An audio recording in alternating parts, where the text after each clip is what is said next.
music, you know it's time to talk fantasy football as we join you live now at MC Show Digital, the Manchild Show with Boy Green Digital. Little Billy Joel to kick it off here on a Friday. This is our live Friday show. We'll be talking fantasy football every Friday. It's brought to you by our friends at Play It Again Sports. Play It Again down on Erie Boulevard in DeWitt. And we'll hear a little bit more from our friends at Play It Again in just a little bit. But let's bring him in. He's our fantasy insider from RotoWire.com. Let's welcome in the one, the only, Joe Bartel. What's up, Joe? How are you? Oh, not too much. Happy to finally have football on my TV screen yesterday. That was a good time, and feel like we're officially back. Like it's time to really start diving into this. It is. Look, Hall of Fame game was last night, so let's start there. Let's talk about some of the players, the few that we got to see. One of them that I'm very intrigued by, and he seems to be bouncing up ADP boards these days, is Omarion Hampton. Here he is. Played, I think, 2 carries last night. One of them was pretty good. One was stopped before the goal line. But he's a guy who a lot of people are keeping their eye out on, especially with the incident that happened with Najee Harris and the fireworks. So what can you tell us about that? And tell us about this young man and why he's bouncing up ADP boards. Yeah, superficial eye injury due to a firework accident that happened July 4th for Najee Harris has kept him effectively out of all of training camp. We have not heard whether or not he'll be available or what that looks like. We haven't even seen what the injury is. So in my mind, what the agent might deem to be superficial certainly appears to be really real from a football perspective. So I'm operating that Najee Harris is going to miss just a certain amount of time. I don't know what it ends up being or how to what degree he is going to be incapacitated by that if he's playing. And I know it sounds kind of gruesome to mention it like that, but I just don't know. I think it's kind of an unprecedented situation. So in my mind, it's Omarion Hampton as the lead back, and I didn't necessarily enter I guess post NFL draft, but really NFL season, thinking Omarion Hampton would be in that spot right away. But I did think by the end of the regular season, that's what we're going to see. And it was effectively, I view this Chargers backfield as an upgrade to the J.K. Dobbins role last year in Omarion Hampton and an upgrade to the Gus Edwards role with Najee Harris if and when he gets back and healthy. And in that regard, J.K. Dobbins is obviously more explosive of those two running backs. So first-round draft capital, that Omarion Hampton can be a pass catcher, I think far more than J.K. Dobbins did last year. Adds a lot of value in my opinion too. And while I don't think Omarion Hampton from a dynasty perspective is this can't-miss explosive running back prospect that we've seen often go in the first round, Jahmyr Gibbs, Bijan Robinson, Saquon Barkley. That's not Omarion Hampton. That's closer to Genty. You could still say, hey, this team wants to run the ball, let's just say upwards of 450 times, if not more. And then Omarion Hampton's getting more of that workload than we anticipate entering or post-NFL draft. That matters a lot. So Omarion Hampton was being drafted around the late 4th round. He has been cycling up the ADP charts, and probably, I think, by the time we draft at the end of August, is going to be more like a late 3rd round selection. All right, so, and the news yesterday will only make that go even higher, Joe, and that is Matthew Berry, the godfather of fantasy football. He announced last night as he's returned to NBC, I believe this is his 3rd season, that Omarion Hampton is his ride or die. Every year he selects a player to be his ride or die, and, Matthew Berry has a lot of sway in the community, so when he says things, that sometimes carries over to ADP, and it's certainly been the case with a few of his ride or dies in the past, and now we have sort of, at least before our draft, basically a month. It's going to be like we're 28 days away from our fantasy draft here. What do you make of Matthew Berry putting all his eggs in the Omarion Hampton basket? I love Matthew Berry. That was the guy that got me into this from a following perspective, and I think I've copied a lot of my writing style from him as well too. That being said, I don't think that Matthew Berry literally is going to sway things to that degree. It was already happening before. So if Omarion Hampton ends up rising even further, we're talking about maybe as like a 2nd round selection, which would be ahead of like the Devon Achans, Derrick Henrys, Jonathan Taylors. That's not correct. So I don't think the Matthew Berry effect will be that poignant, but I would assume that you're going to see Omarion Hampton as a 3rd round draft pick at some point in the near future. And again, I was watching, we are partnered with the NFFC, which is one of the premier leaders in fantasy sports competitions. They have higher stakes normally involved. I'll be doing my live draft Sunday, which I'm really excited for. I watched one of the live drafts where he was literally picked as the last pick in the 3rd round, and I think that was the first time I had seen him go that high, or at least one of the first times. So it's going to happen. I don't think it's necessarily correlating with Matthew Berry per se, but I have zero issue with people taking Omarion Hampton as a 3rd round selection if they're running back 1 or 2. I think that's a call. Well, we love our young backs, so we love our young receivers too. Let's talk about some of the guys that we didn't really see on the field last night for the Lions that I think are players in this year's draft. Let's start with Amon-Ra St. Brown. Give me your thoughts about him, his performance last year, and where does he settle on the draft boards this year? Yeah, so I have some reservations, just tiny ones, about what this Lions offense will look like post Ben Johnson. I'm not entirely certain it's going to be just literally copy and paste and everything will be hunky dory. And I don't know if that necessarily means the Bears offense will operate like the Lions offense last year. Like I don't know if that matters. I think the brain dump, losing both the coordinators for the Lions makes a difference, and you can't just one for one replicate that stuff. And I don't buy that Dan Campbell was helping out with plays, or if that even matters as well too. So I would assume St. Brown is still totally fine, and obviously was what, wide receiver 3 or 4 last year in full point PPR leagues. It might have even been higher than that, right behind Jamar Chase. But there's going to be a bit of a loss, I think, overall with this attack. And honestly, the passing game was as efficient as it was last year out of necessity. They had a bazillion different injuries on defense. They were winning games 49-42, and that's where a guy like St. Brown benefits in that scenario. But the Lions want to run the football with Jahmyr Gibbs and David Montgomery first, second, third, fourth quarter. Like if they could just run the ball the whole game, that is their best opportunity, I think, or that is the way they want to win football games. So I'm not necessarily assuming what happened last year will translate to this year, and that's not just coinciding with Ben Johnson leaving for the Bears. I think St. Brown's still first round selection. He's typically going around 12, which I think is a massive steal relative to Brian Thomas. I love Drake London this year, and I think they're pretty comparable, but I think there's a reliability factor for St. Brown. The bigger part of the Lions offense to me is what happens with Jamison Williams. And I don't know if you were going to ask that question or even Sam Laporta, but it's the secondary pieces for Jamison Williams and Sam Laporta that I have far more concerns with Ben Johnson leaving. Joe, let me just make sure I heard you correct. You're saying the Detroit Lions offense isn't going to be what it is without Tanner Engstrand no longer on the offense, because I saw that in the Hall of Fame game last night. No Tanner Engstrand. Ooh, the Lions offense look a little questionable. Oh, the Lions defense, no Aaron Glenn. Ooh, looking a little questionable last night. Sounds like you're saying it's a sign of things to come. Joe. I don't think it's a sign of things to come. I think we're looking into the very first preseason game does not matter at all. I know that Chris Collins was saying that on the broadcast as well too, but the first 7 weeks of the season, Jared Goff was only attempting like 22 or 23 passes per game. It was entirely, here's David Montgomery, here's Jahmyr Gibbs as the running backs, and then the defense winning them football games. That is absolutely going to happen again this year if they're in a good spot. As long as the defense isn't just beleaguered with injuries, they're going to be totally fine, I think, to just run the football and be effective. And losing Frank Ragnow as well too to retirement a couple weeks ago, that kind of went underreported, given he was an All-Pro center, but. There's 3 or 4 reasons, I think, as to why the Lions offense won't be third overall. It might be more like 12th. Joe, we teased a couple things for the viewers this morning, so let's talk about them. I'd love for you to throw out a few names of some people to avoid. Who are some you think going to be busts that people are going to pick that you think they should avoid? Yeah, that's a great question. Last year I had Devon Achane as one of my busts, and that of course didn't end up working out. So I'm always a little bit hesitant. But I don't ever want to. Always a risk when we do this, right? Sure, and that's. I think my logic was fine. In fact, I'm still not going to draft Devon Achane this year, but that's okay if people want to. Obviously, he proved last year this will be fine. I don't want to pull back punches. Like when people do this or answer this question off, it's like, oh, this round 12 guy. Like I think that's baloney. I don't want to draft Joe Mixon at all. And Joe Mixon is like a 5th round, 6th round running back. He is falling, cratering, rightfully so. There really isn't a running back that I'm going to draft Joe Mixon over. Like at this point, it's just not a scenario with 3+ months of lower body injury stuff that we haven't heard, and the Texans haven't revealed this information. Just makes me incredibly hesitant. And even if he ends up being like a round 12 guy, like here's Jaden Blue or Joe Mixon, maybe that might get to the point. But there's always going to be somebody that ends up drafting Joe Mixon over me, which is fine.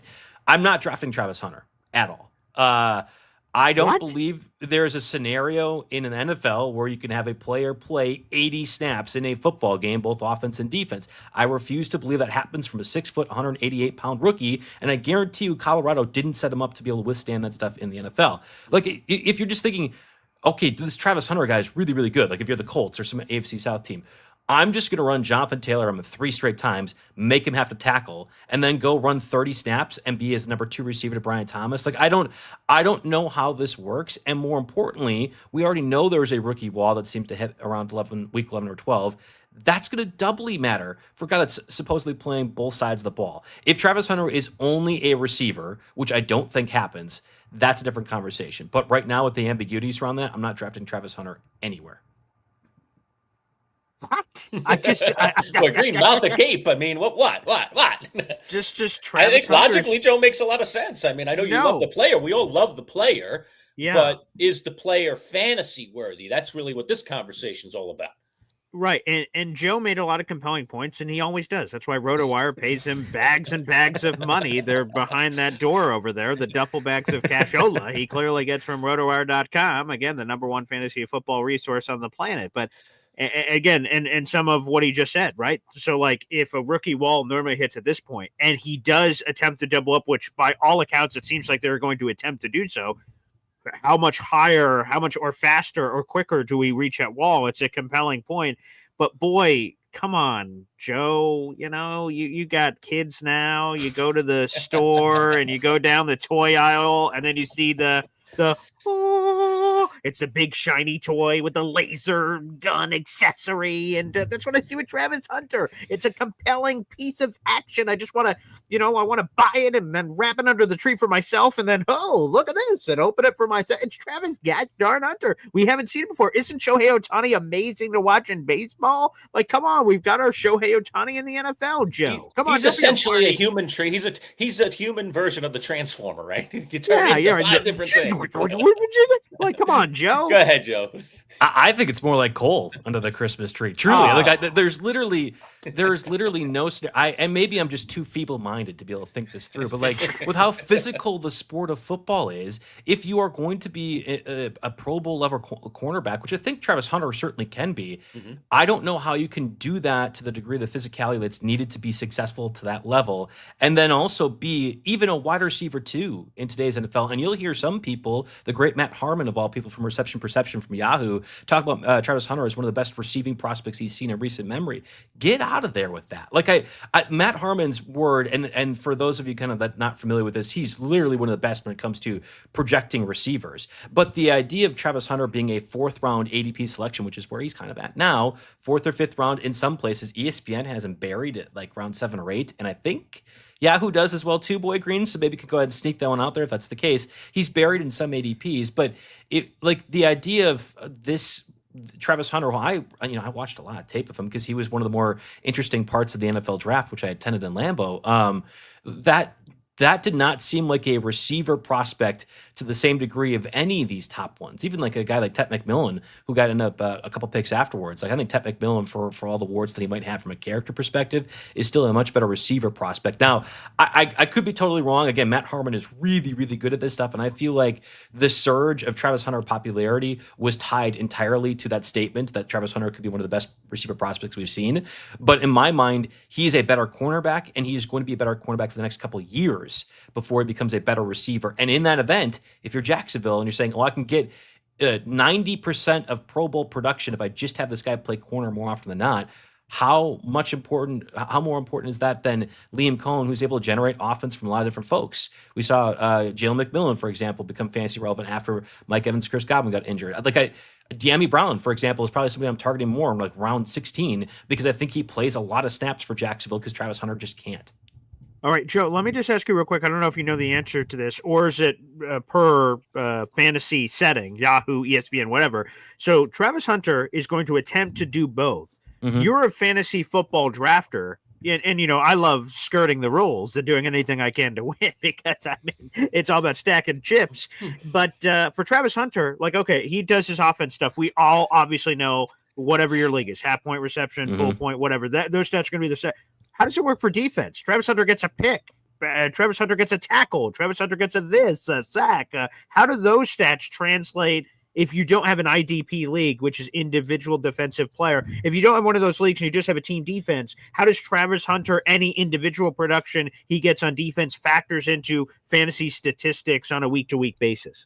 Big old 0. And I'm trying What? to 0. So like if you have an IDP league or if you have it Yeah. toggled in your settings, that would allow it to occur. But otherwise, it's going to be the Jacksonville Jaguars defense that would get credit for Travis Hunter's production. And that's Wow. across all of the major platforms. Now, there might be something like Fantrax or My Fantasy League where people play often on different leagues that you can have more unique settings. But I believe on ESPN, Yahoo, and this was a conversation that they had specifically with us when we're doing projections, that will not account for any of the stats. The defensive stuff that he compiles, mainly the turnovers, because you're right, the tackles is really more like here's an IDP league individual defensive player. The turnovers do not count from a point production standpoint for Travis Hunter.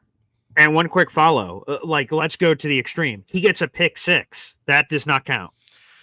That I don't know. That might actually, because you think about the kick return guys will get 6 points for the kick return and punt return touchdowns. Right. I think that could happen for a pick 6. So that's unique. But the other stuff, no. Right. And I don't want anyone to quote me on it because I'm not 100% positive, but I see that. Yeah. But I understand where, like, the turnovers, I'd say 95% certain that is a 0. It does not count for you. Oh my God. If he gets like an interception and falls at the 1 yard line, and then the Jaguars, whoever has the Jaguars running back, oh, sweet. And I'm like, Jesus, I got nothing. Like, if I draft him, I have no idea if I will, especially with all this ADP numbers you're giving me. Seems a little rich, but interesting. Wow. All right. One more guy from the Hall of Fame game, and then we'll go to some viewer questions because we have a bunch of them in the chat. We'll pop them up here one at a time for you, Joe. But what about this guy? Here's another guy that made some noise last year. Is he making noise again this year? Yeah, Ladidi McConkey. Yeah, Lad McConkey, who is on the screen right there. This is a really great question because I think like when I started doing draft analysis stuff, which was really back at the end of April, really probably more like beginning of June, I guess, in that range of stuff. I was like, there's no way I want this range of receivers. And this range was Lad McConkey, Marvin Harrison, Jackson Smith-Njigba, T. Higgins. And that was often, here's the late second round, early third round. Of that group, I think Jackson Smith-Njigba, the Seahawks receiver, is probably the one I liked more. And then Lad McConkey was next. And the reasoning was, I don't want any of those receivers. I think they're maxed out more or less. Like I don't know a scenario in a run-heavy offense that just drafted a first-round running back and signed 2 guards to help make their offensive line better, where Lad McConkey becomes a 1,500-yard receiver. Like I don't think that's how that offense works. And we saw last year the workload Lad McConkey got ultimately had him injured towards the latter part of the season as well too. So I think Lad McConkey is more like an 85, 90 catch, 1,200 guy. And it's like, okay, well, if you only want your second round and first round picks to be maxing out from an 80, like, that you'll be drafting them higher next year, fair enough. But an 85, 90 catch, 1,200-yard receiver actually is pretty good, right? And I think that's the difference of a T. Higgins or Marvin Harrison, who is also in that range where I don't think either Marvin Harrison or T. Higgins reach that sort of goal. I think Lad McConkey comfortably will at least be the person who picks their floor. But that's the issue. It's a high floor pick. I don't think there's much of a ceiling selection with Lad McConkey. And that's even if Trey Harris does nothing this year. If Trey Harris, the second-round pick, becomes more relevant, that's a different matter too. So Lad McConkey, in my mind, is one of those that I will take now that I wasn't. But it's because I'm just trying to get a certain floor from receiver position. All right, let's jump to some viewer and listener questions here. We'll start with this one. Jamie, the FedEx guy, jumping in. Who is the RB3 and 4 behind Barkley and Bijan, if indeed you have Bijan and Barkley at 1 and 2? Joe, let's talk about the running back rankings here. It's not Bijan. I know it's Bijan. He sort of made that clear this week. So come on, Lerch. So crazy. That's his name. Try to get it right, pal. I like it better the other way, so I'm sticking with it. Go ahead, Joe. Well, yeah, I'll have to keep practicing on that. You're right. That's something I need to kind of fix too. So Jahmyr Gibbs is very comfortably running back 3 in this group. And I think a lot of people would say they would rather have Gibbs over Barkley. Overall, the 480 touches last year, cumulatively including the postseason, Jahmyr Gibbs is going to be one of those guys that you would just say, hey, I mean, he scores 16 touchdowns or whatever it is. You're going to be confident that he has him over Saquon Barkley, who hasn't always been healthy throughout his career. So Gibbs is confidently number 3. Then there's an argument for number 4. And I think it's more conventionally who's 4 or 5. Either Ashton Genty or Christian McCaffrey. And the Christian McCaffrey siren song is very present, especially in those competitive leagues I was talking about, the NFFC. It's easily possible that McCaffrey this year could become the number 1 overall running back and top overall fantasy score, especially in full-point PPR leagues. It's exactly why he was being drafted there last year. If you have reservations about the injury stuff, obviously you're not drafting McCaffrey, who normally goes back into the first round. If you don't care and you just want to win your league and don't care about the risk for it, McCaffrey is often one of those people I see get pushed up as 6, 7, 8. Otherwise, it's Ashton Genty, who I will be taking over Christian McCaffrey. I am a little bit risk averse to the McCaffrey thing, but it's late first round selection. It's different. Genty, in my mind, is by default going to have a certain amount of volume that makes him a running back 4 or 5. And honestly, if you're drafting a running back that high, you're just hoping they become a running back 10. Genty, it will easily be running back 10 throughout the whole year with the volume that he's having, even if you think he's going to end up being a bust of a running back given the production. I think Genty's volume for the Raiders this year is going to be too hard to ignore. Guys, make sure you guys like the video, hit subscribe as we're streaming live on the Manchild Show at Boy Green Digital Facebook page, the Manchild Show at Boy Green Digital YouTube page, and BG, baby. BG, the Boy Green YouTube channel. Make sure you guys show all your love there as well. And if you have any questions, submit them for Joe.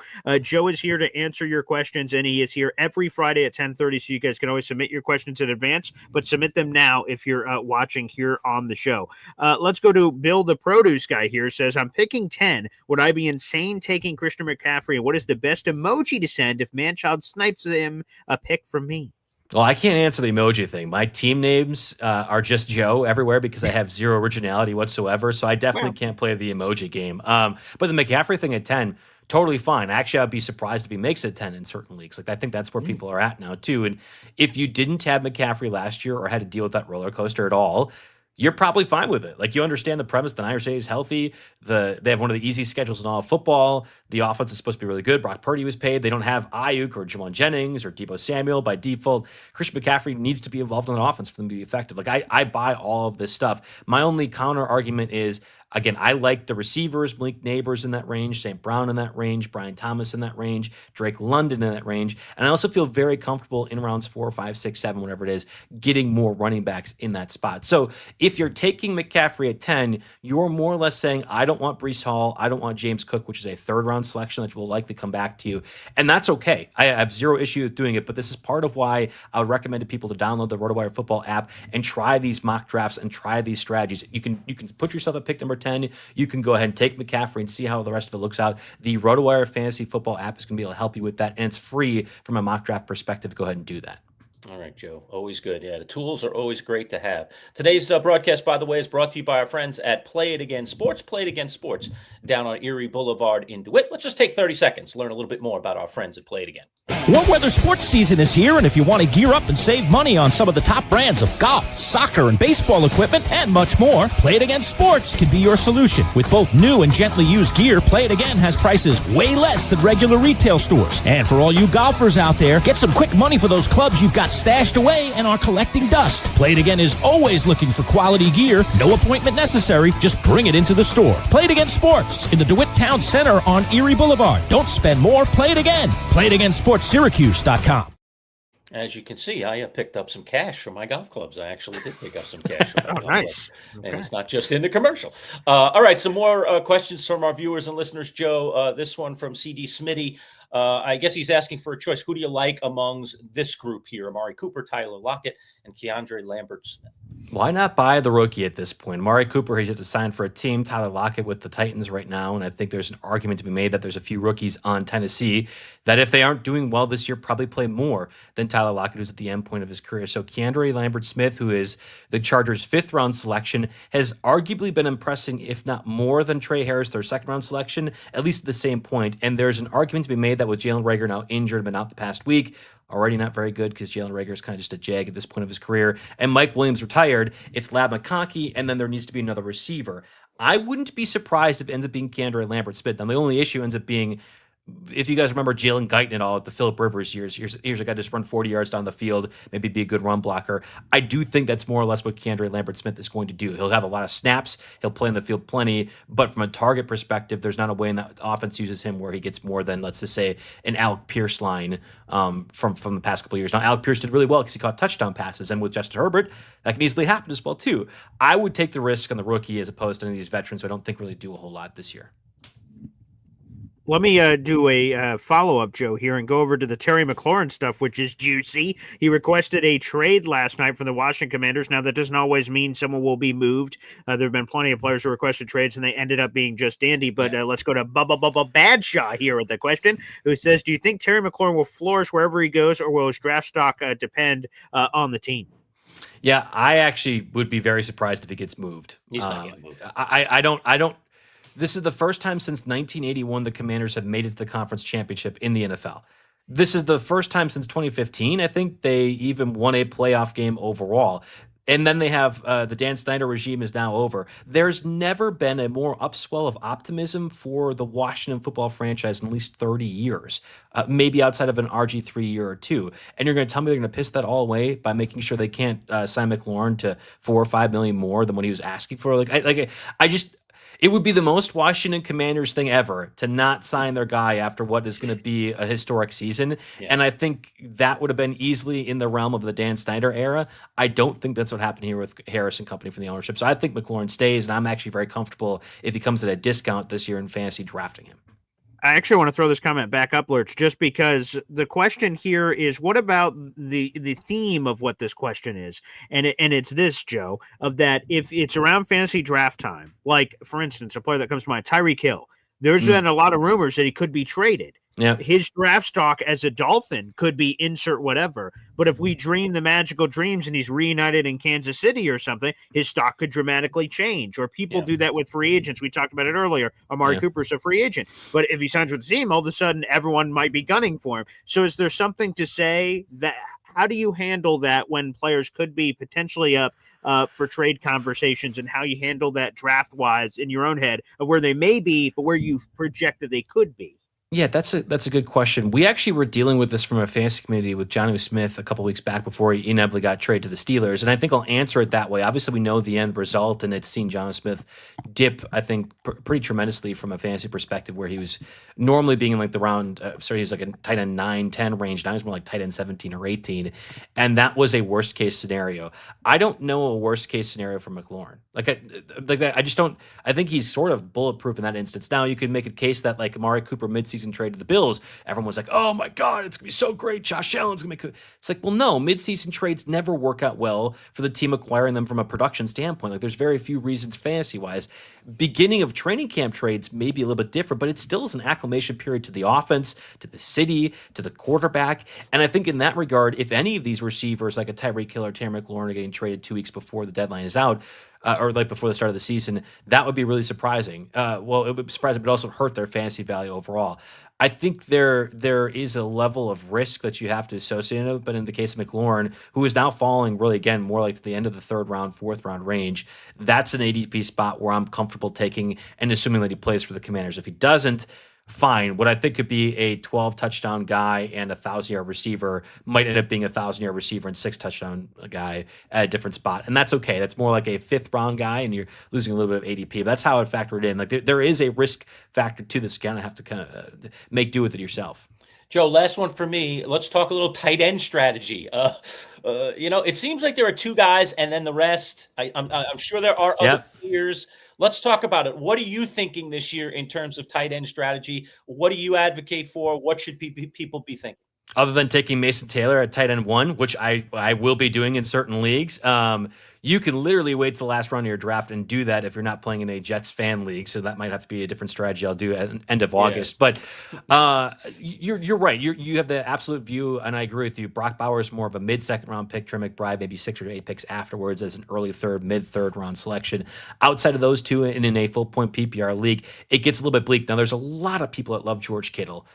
To the point where I feel like I'm wrong that I don't love George Kittle. I'm fine with it. I probably won't have many shares of George Kittle because there seems to be someone that likes him way more, but he always seems to get injured and he's going to be blocking a lot. And theoretically, the Niners are going to be winning games pretty heavily, where Kittle's 3 for 66 might hurt you a little bit more than what you're hoping from a volume perspective, like a Tyler Warren or David Njoku, if and when the Colts and Browns are losing. I would just answer, I will likely have, I normally do this, let's just say 16 leagues every year. I always do a final count, and I try to factor in the dynasty stuff, but not so much. Like, redraft-wise, how many shares? I would be willing to bet I'll have about 65% shares of TJ Hawkinson in my leagues. And the idea is not so much I'm worried about Justin Jefferson or how long Jordan Addison might be suspended, but here's an offense A quarterback will likely rely on the tight end position. You're getting him in the mid rounds. He's a tight end 6 or 7. You're normally not wanting to draft in that range, but if I can say one of these guys is comfortably going to be top 3 at the end of the year, I think Hockenson is the answer. Now, of course, Brock Bowers could be 250 points, McBride 240, and Hockenson 180, and that's still tight end 3. But I think there's a lot of comfort in saying I'm going to get that production out of the way the Vikings use this guy and the way that Hockenson has done throughout his career. So that's typically the way I'm going if I'm not waiting till Mason Taylor at the very end. And the last quick one here is from Hep, and it's not a question from him, but I want to ask about it. He says, I don't even play fantasy football, but he's just checking in to support the channel, so we appreciate that.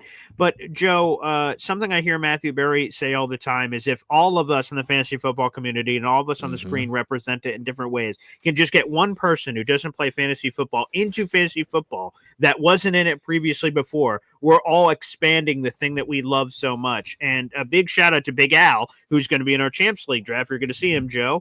He's back in the Champs League. He had never played fantasy football before. He messaged me before and said he was a little nervous because, there's going to be experts in the league and he doesn't know what he's doing. So he wasn't even sure if he wanted to get into it. But I convinced him. I said, just give it a try, man. You're going to love it. And now he's this big fantasy football fan. That's something I'm super proud of. So I go to you. If you could say something right now to a Hep who's watching right now, and I'm sure there's others who are quietly watching and not commenting that don't play fantasy football, and you could give them some advice or some insight to say, hey, give it a whirl, what would your message be?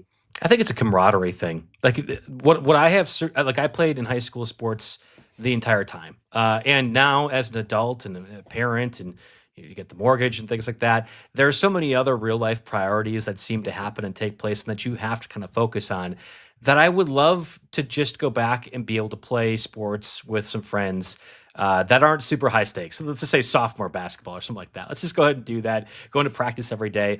I think fantasy football gives me that a little bit, that I'm in a league with 11 or 12 other people, and I get to experience something where I can be an expert. I can be super knowledgeable. All the knowledge is that I'm just reading as much as I can. Like, it doesn't mean I'm not at the practices. I can't go ahead and tell you what the coaches are game planning for these guys. So I enter with a certain level of knowledge relative to everyone else in this league, and I get to talk about football. I get to experience the highs and lows of it. And it doesn't mean that if my Packers suck this year, that I am then just not going to enjoy my football experience. I can go ahead and have a whole different thing with my fantasy football team, with friends or people I care about, and it gets that competitive edge of me going. I don't know if it's like that's the easiest sell or the best way of doing it, but that's what it is for me, that I want to be able to do this sports thing with a bunch of other people who are nerds like me and get to experience it on that level. And I think it's a lot of fun. I've been a fantasy football nuthead since my sophomore year of high school, and I don't think I'll ever stop, even if it's not my job anymore. Like, this is going to be one of those things that will be my personality, and I think in a positive way, for a long time. Joe, on the way out, go ahead, plug what you're up to this week. You back on Sirius Yes. XM? Tell people when they can hear you. Yeah, actually, here in an hour, we'll be on channel 87, doing our every Friday afternoon or early morning, whatever it is, show for you guys from the time zone perspective. We'll be doing that throughout all football season. I have my show on Sundays, 10 to noon in the morning as well, Angel Fire Radio, powered by RotoWire. And then next week, I'll be at the Fantasy Expo, which I imagine, Boy Green, you've seen a little bit on social media-wise. It's my first experience going to that. I will make time to be on with you guys on Friday, but I will be super busy in Canton, Ohio, talking with other fantasy football experts, and kind of I'm going to be on some panels. We got some live shows that we're doing. It's going to be a blast. I cannot wait, but I have no idea what I'm going in for as my first time for it. It's going to be a lot of fun. Brian Drake might be there. So we have already going to be there. There's no collusion in our league, Joe. Do not collude with Drake. He will attempt to collude. We're going to collude to make sure Boy Green doesn't make any dumb trades, but that's about the extent of the collusion we'll do. That's okay. That's all right, Joseph. Collusion. Thank you as always. Great to have you. We'll talk to you again next Friday. All right, sounds good. See you guys. All right, he's headed off to Canton, baby. Going to be at the Hall of Fame for that whole fantasy deal. Fantastic stuff right there. Boy Green, takeaways here. One of the things that I'm very curious about, and you heard me ask Joe that question, is the tight end situation and how you navigate tight end. Because if you're not going to take Bowers or McBride, he throws in Hockenson, I guess, as a third wheel here. There are some other thoughts. A lot of people do like Kittle, as he mentioned. I just don't know what to do with tight ends. It's picking at the end of the draft and, throw a dart at the dartboard and hope you come up with something. What are your thoughts on that? Yeah, I would just say, to me, it's very simple, and it's sort of what you've already said. You either dive into the deep end of the pool immediately. You identify and this guy does not exist in this pool anymore. Travis Kelce, you're Mark Andrews back in the day, and you say, hey, I believe I have a massive advantage over every other person in this league, and that's what I'm going to ride with. Again, maybe some people still feel that way about Brock Bowers or Trey McBride or something. But how high do you think? I mean, just throw this out before you finish your thought. How high you think Bowers goes in our draft this year in the Champs League? He goes early. Go in the first round? No, I don't think so. Well, I mean, maybe. You never know in our league. But my guess would be, if I had to speculate, is early second round. I think someone if someone's picking at 10, I could see them taking whatever at 10 and rebounding on the other side of the snake. I could totally see that coming. So, but yeah, I think those are the two strategies. I don't think I'm a guy that's going to be taking a tight end in the 5th round. I'm either going early or I'm going late. There's going to be no in between, I don't think, for me. It'd be a very unique scenario. Someone's dropping way further than they should. I'm like, oh, okay. All rules are meant to be broken. Everyone has the $1 million man, everybody's got a price. Well, every fantasy football player eventually has a price for me that I will buy them at, but it just depends on the price. So, yeah, to me, it's either going to be early or late. There is no in between. Lerch, before we get out of here, just a bit of breaking news here. Have you heard about this? I don't think so. Okay, so breaking. So I don't know what you're thinking. Okay, all right. Well, here is the breaking news coming in. Unbelievable on the Micah Parsons situation. This in from NFL insider Diana Rossini. The Micah Parsons Cowboys relationship has deteriorated to a point where the star pass rusher is considering drastic measures, which could include a trade request or even a declaration that he is severing his relationship with the team, per multiple league sources familiar with the situation. The two sides remain far apart heading into the second week of training camp and are not currently negotiating. End quote. Blockbuster from Diana Rossini on the situation. The Cowboys are idiots. What are they doing? I also am sort of curious, what does declaring that he's severing his relationship with the team mean? Is that what I'm going to do, Lerch? Eventually, when you just you make me so angry, I'm like, hey, I just want to announce that I'm severing my relationship with the Manchild Lerch Boy Green. Sorry, just enough is enough. This is it. I don't know what that means, but breaking news coming in. Wow. Boy, Jerry Jones is playing with fire here. And I don't, this has now become, with Parsons throwing down this gauntlet, this has now become a battle of egos. And Jerry doesn't like battles of egos. Or let's put it this way, he doesn't like to lose battles of egos. So this would make him be, I think, more adamant not to bend the knee. This might make him dig in even harder than he's already digging in by Parsons coming out and doing this. Now, in the end, it really is a question of, do you want the player or not? This is bad news, but good news for the rest of the NFL. That's true. There you go. We'll give you a couple of number ones, and we'll take Micah off your hands. That sounds pretty good.